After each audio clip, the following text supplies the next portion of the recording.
Hoje, de maneira sensata, o Em Destaque recebe ele que tem 34 anos, advogado e é líder político de Matões, Gabriel Tenório. Gabriel Tenório, seja bem-vindo ao nosso Em Destaque, fique à vontade. E para quem não conhece, quem é Gabriel Tenório? Boa noite, Igor. Para mim é um prazer participar dessa entrevista do Em Destaque, ter a oportunidade de falar um pouco sobre as nossas ideias, sobre o nosso projeto. Eu sou aqui de Matões, cidade vizinha, Caxias, cidade irmã, sou advogado, milito aqui na nossa cidade, na nossa comarca há 10 anos, já com o nosso escritório de advocacia, e sempre vi na política uma ferramenta de fazer o bem, um instrumento de fato para a gente transformar a realidade do nosso município. Porque aquilo que a gente faz como advogado, aquilo que a gente faz como cidadão, tem um certo limite, né? Mas a força que um gestor bem intencionado pode fazer para que realmente o município cresça, desenvolva e traga o progresso para a nossa região é muito maior. Então eu vi na política esse caminho, um caminho da gente lutar e com muita responsabilidade, com eficiência, com ideias e projetos, a gente melhorar de fato a vida do nosso povo matonhense. Gabriel, vamos começar a nossa entrevista falando de saúde. Como hoje, em plena pandemia, você avalia a saúde do município de Matões? A saúde de Matões, infelizmente, nos últimos anos tem sido tratada de forma muito precária, né? Com falta de investimentos nos itens mais básicos. Para você ter uma ideia, aqui em Matões, se você quiser ir na farmácia básica aqui, atrás de um remédio para pressão, você não vai encontrar. Se você quiser fazer um exame de sangue, você não vai conseguir. A grande maioria das UBSs aqui de Matões não funcionam da forma correta.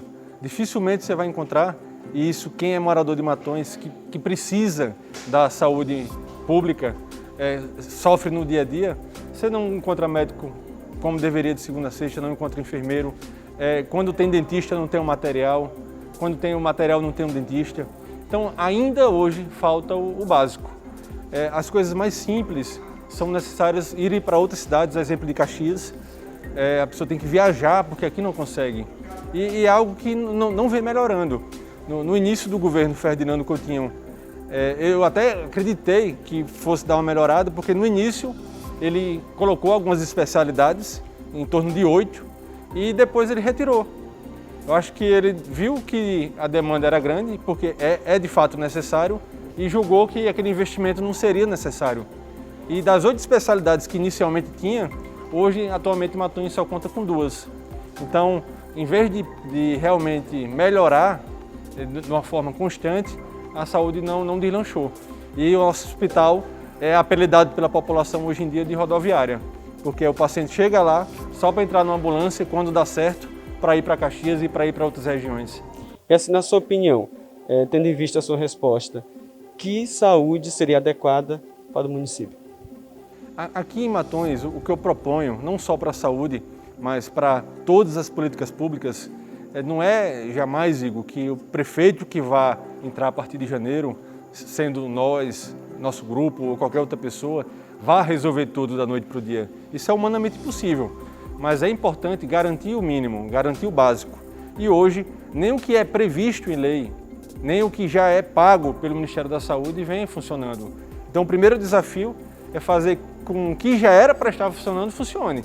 É garantir o básico, é garantir que a farmácia popular não falte remédio, é garantir que os postos de saúde funcionem com os funcionários cumprindo a carga horária determinada pelo Ministério, porque aqui não cumprem. Então, assim, antes de procurar avançar, que é o que a gente precisa avançar, de trazer mais especialidades para aqui, parece brincadeira, mas Matões tem 34 mil habitantes, aqui não tem pediatra.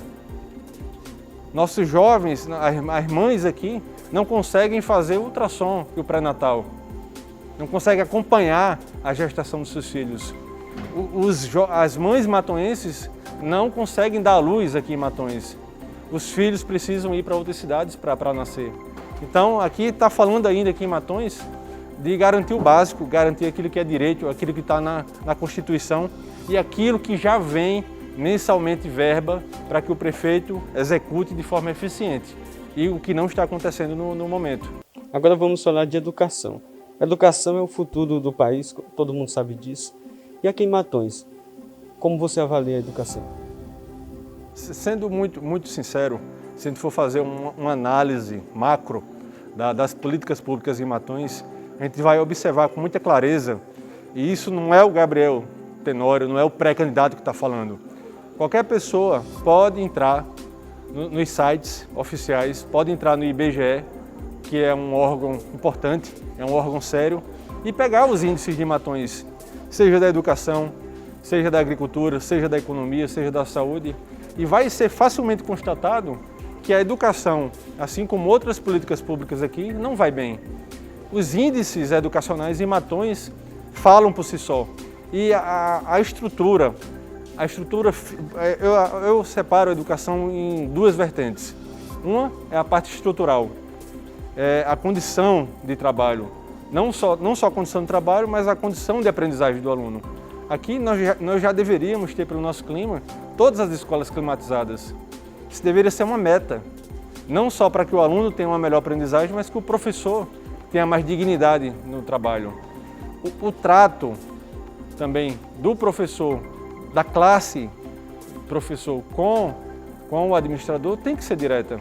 Não se tem como falar em educação sem a Secretaria de Educação, ou seja, sem o Poder Executivo alinhado e falando a mesma língua dos professores. E o que a gente observa aqui é que não há essa integração. Não se tem por parte do prefeito o sentimento de que ele tem que ser aliado dos professores, de que ele deve conversar, de que ele deve dialogar com a classe, para juntos construir o melhor caminho. Não adianta o prefeito, como se diz no popular, puxar para um lado, o sindicato para o outro, o professor fica no meio dessa confusão e não tem as condições ideais de trabalho, e quem vai sofrer na ponta de tudo isso é o principal interessado, que são os nossos alunos. É lei, e aqui em Matões não tem sido cumprido ainda, a questão, por exemplo, das horas letivas. Por lei, deve-se ter, no mínimo, 200 dias letivos, 800 horas por ano para cada estudante. E aqui em Matões, isso que seria um direito básico, por conta de problemas básicos, como ter que liberar o aluno mais cedo porque ele não tem merenda. O aluno deixa de ter aula 3, 4, 5 dias na semana, porque o carro do aliado político, que faz o transporte escolar, está quebrado e fica por isso mesmo. Então, tem que se ter uma política para a educação com base na correção dos índices que já existem, dos índices do Ministério da Educação, e tem que se dar a condição não só para o professor, mas para o aluno ter essa condição de aprendizagem num ambiente tranquilo, num ambiente saudável para isso acontecer. Gabriel, agora vamos falar sobre segurança pública. Como é que é a segurança pública aqui de Matões? Isso é outro tema, Igor, que merece a atenção especial. Matões, graças a Deus, é uma cidade pacífica, mas dos últimos anos para cá, vem aumentando a criminalidade aqui. E eu falo sempre, e é uma preocupação minha, que em grande parte dessa criminalidade vem aumentando em sintonia, de forma proporcional, com o aumento também indiscriminado de drogas aqui em Matões. O que é que está acontecendo? Infelizmente, muitos jovens nossos de famílias carentes estão se viciando e, para manter, às vezes, o vício, estão cometendo furtos, arrombamentos para pagar, para se manter esse vício. E não se tem um olhar social para isso, não se tem uma política de prevenção e nem de repressão. E falar em segurança pública é tratar desses dois aspectos. Não só a prevenção, que é importante, que já entra aí a questão educacional, a questão das políticas contra as drogas, inserir nossa juventude, inserir o povo de Matões no mercado de trabalho, como também já entra a questão que é muito falada e é uma vertente da segurança pública, que é a repressão. É importante a prefeitura, o prefeito, a gestão municipal trabalhar em sintonia com a Polícia Militar, ter esse engajamento. É importantíssimo para Matões que haja um fortalecimento da Guarda Municipal, que está sucateada, está abandonada. Os profissionais da Guarda Municipal aqui são guerreiros, trabalham a pé, não têm equipamentos adequados e precisam de estrutura para trabalhar. Então eu vejo como uma meta para ajudar no combate à criminalidade em Matões, um investimento maciço também, por que não, na nossa Guarda Municipal. Uma Guarda Municipal organizada, preparada e treinada pode ser um fator decisivo e um auxílio grande nesse combate à criminalidade e esse fortalecimento da política pública que é a segurança. Além disso, o que precisa para Matões ser uma cidade melhor? Igor, precisa que os gestores entendam que eles estão lá para servir o povo. Quem ocupa cargo público, seja o prefeito, seja o zelador, seja o diretor de escola, ele é servidor público. Ele está ali para servir. E para servir todo mundo. Servir com qualidade, servir com amor, servir com eficiência. A gente precisa entender que a política foi feita e idealizada para que seja um mecanismo de melhorar a vida das pessoas.